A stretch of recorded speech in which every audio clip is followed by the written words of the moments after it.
Atrodo, viską turi žinot tarybos. Daug ką. Na tai gal tada kalbėkim, kai jūs kalbėt, neskrūdam. Jeigu pradedam balaganą, tai tada nėra ko. Pasirodo, bendruomenė iš tikrųjų stipri ir raumeninga, jeigu jau net tokių dalykų. Man nekylo klausimas niekada paklausti tarybos nario, ar tenai tas namas šildo. Aš paprasčiausiai ėjau, žiūrėjau trasas, kalbėjausi su žmonėmis ir aš žinau situaciją. Man nereikėjo čia jokių kviestis kažkokią dar ten mūsų bendruomenės, kadangi yra ten atskirų padalinių, klausiu, ar pastavė ten šildą. Aš ėjau pats, kalbėjausi su žmonėmis. Kas trūkdė jums, aš niekaip nesuprantu. Ten buvo susirinkę ir kiekvieną savo, ten ne tai, kad buvo reglamentas, kiek čia, 3, 5 ar ten 10 minučių. Ten galime ir kalbėtis, ir atvirai sakant, ir prie to pačio laužo, ir prie tų pačių kepėm su jaunimu bulvėm, ir diskutavom, ir visais klausimais. Ir viską aptarėm, ne tik šilumą, ir pieną, ir sviestą, ir mėsą, ir jūs visus. Turėjom laiką, todėl, kad mes bendravom su žmonėmis.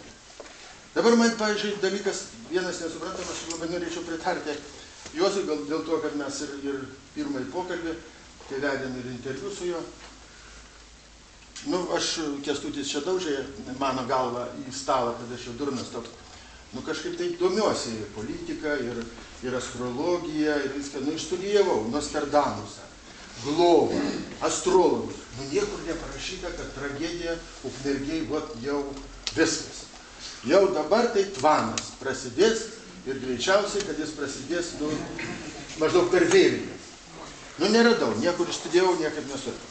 Bet tenai tada važinėdamas aš po tą ir galvoju, o kodėl mums ukmergiečiam iškyla ta mintis dėl to šilumos?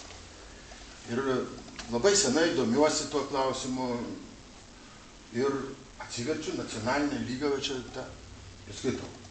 2005 metų, 2006 metų, 2007 metų. Kęstutis Grinius, signataras, tai mūsų autoritetas. Iškovojęs mums nepriklausomybę ne tik Ukmergėj, bet ir visoje Lietuvoje. Jisai kalba, išvyti Panevėžio berniukus. Bazinė kaina nustatyta neteisinga. Investicijos įvestos neteisingai. Galvoju, velnias. O dabar, tai man Kęstutį dabar supranta. Į taip mąstau, niekaip nesuveina man ten galvo. Šiandien aš klausausi, dabar mes palaukim. Mes bendruomenės tarybą kėlėm ir klausimą statėm 10% sumažinti. Tai dabar mūsų kainos 30, taip, tai mes kalbam apie 3 centus sumažinimą. Vakar klausausi naujo kainų komiteto mūsų garsios Dianos Korsakaitės, kurią atvirkščiai, gerbiamas Kęstutį, nereikia kalbėti, kadangi tai mano dukros, kaip sakyt, vos neklasiokai per klasę Balčikonį baigusi. Tikrai nieks jos nesiruošia įžeidinėti, mes aplamai keliam klausimą.